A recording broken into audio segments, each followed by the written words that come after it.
Guys, we need to talk. I want to talk about the Florida shooting, not from the point of view whether guns are right or wrong, but from a pharmacist's point of view on mental health.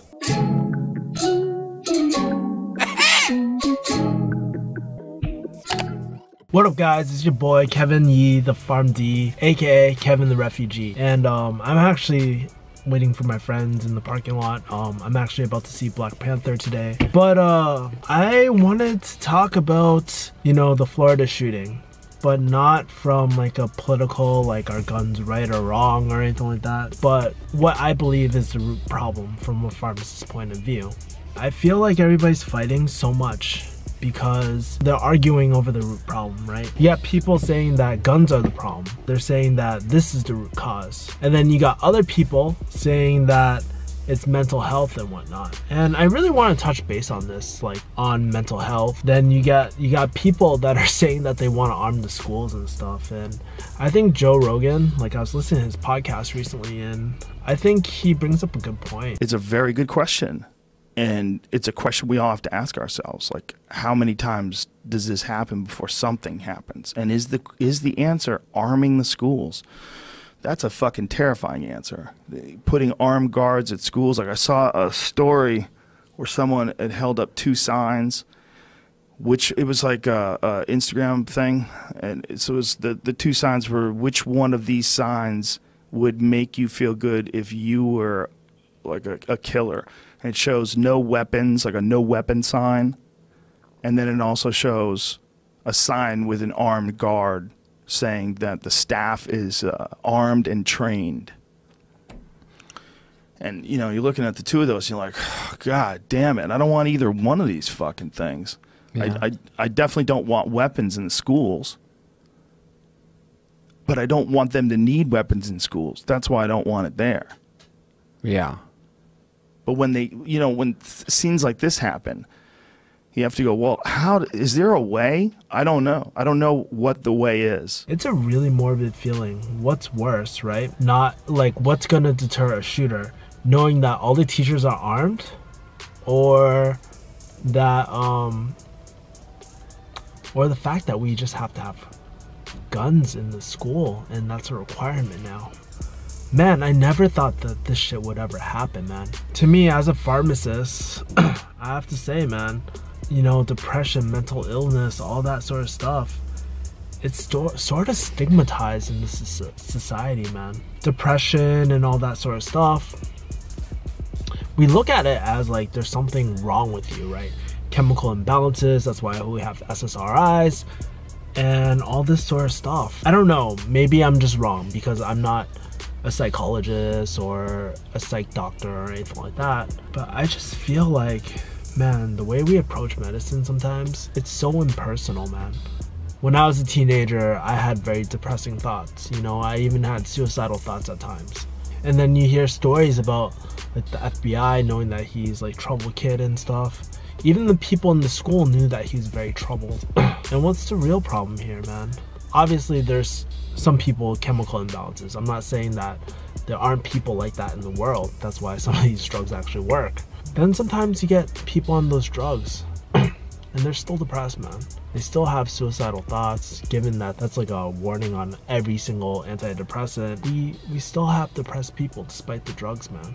Man, I think about when I was in high school. Sometimes I just went to sleep just wondering, would anybody give a fuck if I were to die tomorrow? And I think that's something that we can really take from that, because I think that's the lure of my channel, honestly, just because people come to me to their problems and I take the time to listen. That's why I do a live stream every single weekend. But listening to people is sometimes the best therapy. You don't even need to have the fucking answer sometimes, but just listening goes so far. And if this kid, granted he had a lot of problems, maybe his problems were a lot worse than other people, but man, if there was like an adult, or if the school knew that he was kind of off, instead of expelling him right away, man, how much would it mean if the teacher was like, hey, first of all, you're not in trouble, well, what's up, man? Tell me what's going on at home. And not from a not from like a corporate administrative point of view, but from a humanistic, like loving and caring type of thing. I think that's the thing we're missing, man. We don't show enough compassion for people. I don't blame the school system either, because they don't have a lot of staffing, especially if you live in the hood or something. People don't give a fuck about your neighborhood because they don't have funding. They can't afford social workers and shit. But man, it doesn't, like, at the same time, it doesn't take that much to just like pull a kid's aside and just be like, you're not in trouble, man. Just tell me what's going on, man. And you know, I think, like, even to this day, I remember one time there was a teacher, he was like back in elementary school. I got in a huge fight with my dad. It was like wicked heated. And I was just so pissed off. And then I was really already upset. This girl said something to me. I fucking lashed out at her and I ran out of classroom and shit. And I remember the teacher, like, man, I still see him. He actually came to my dad's funeral. But he came out and just taught me just for 10 minutes at least, you know? And I remember that day it was raining and I was just bawling my eyes out because, you know, I just felt like, you know, I was so bullied at home and had all this shit going on in my life, you know? And I remember he was like, we're just looking out at the rain, and he was like, you know, Kevin, everyone has rainy days, man, and it's okay to feel like this. You know, if you ever feel like talking about it, just let me know. And that moment always stuck with me, man. It's one of the reasons why I still listen to people, because of that moment, because somebody actually gave a fuck about me, you know? So I think about the shooter, and you know, what would have happened if somebody early on, I mean, not like later, but early on detected it and just gave that compassion or caring. And I don't know, maybe it's the role of a high school counselor or something, or just a concerned teacher. Like, how can we free up more resources so that we can do it? Because I don't think anyone wants to live in a world where we have to arm our schools. And if we have to, we have to. You know, like I said, you know, but that's not optimal. And I just feel like, you know, we gotta stop treating mental illnesses, depression, as there's something wrong with you. How about we take a look at the system and take a look to see like what needs are not being fulfilled. And I'll tell you this, if you read any sort of marketing, in the book Cash Advertising, they have the Life Force 8. So this is how you sell to people. But it talks about the human needs. And one of the needs is connection, relationships, you know? And I think about millennials, kids and shit these days. They don't really have genuine connections these days, man. It's like they're always on their phones and shit. They're on YouTube trolling people. They're playing video games all the time. Like, I go to a park, I see it empty. No kids are there anymore these days. And maybe it's our fault, you know? Like, maybe we're the generation of iPads, giving iPads to kids so that they don't interact, they don't feel connected. But I'll tell you this, like, having a YouTube channel and talking about depression and all that, those are some of my hottest topics, you know? And I feel like if you talk about it, if you talk about being depressed, like, you get so stigmatized, you know?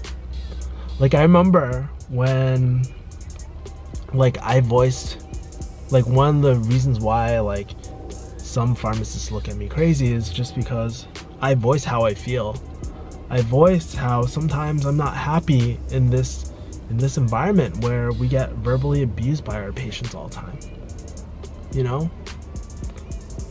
We can't just be I think, especially with us guys, we like get all macho and shit and we're just like alpha male and we're just like fucking suck it up. But how can you identify a problem if you pretend nothing is wrong, you know? And you know, it's unfortunate to see all these little kids, and I hate this because I don't want this to be an everyday thing anymore. you know? This shouldn't be something that we accept. I don't know, man. It's a tough situation. But I don't think taking away people's guns is going to solve the problem. You know? I don't think that's the root cause, you know? You can take away the guns, and everybody knows the argument for why punish the law-abiding citizens. And they're totally right. Why should we punish them? Is there a need for assault rifles and stuff? Probably not. But the whole reason why that clause was in the Constitution, or that whole amendment, was so that we could protect ourselves from the government. But I don't want to get too political. I'm just saying, I don't think pointing fingers at people is going to solve the problem. What we need to do is, what I think we need to do is just give a fuck about people. And maybe I'm oversimplifying this situation. You know, I'm still young. I'm a pharmacist, you know, but I see everyday people, and from my YouTube, I connect with people every single Sunday. So no kid ever has to feel like they're ever fucking alone, man.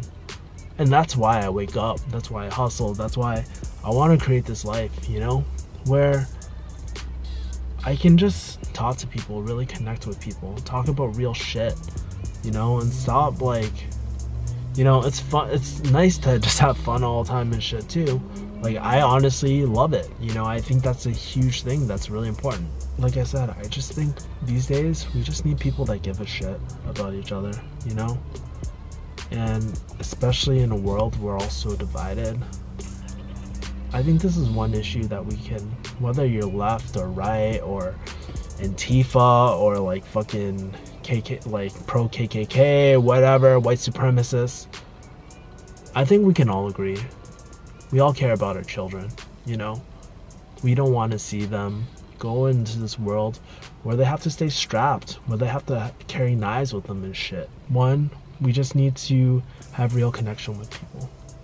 Two, we need to stop stigmatizing mental health and make it, maybe there's a lot of free resources out there, but definitely as a health care provider, I don't know them, and maybe that's my fault.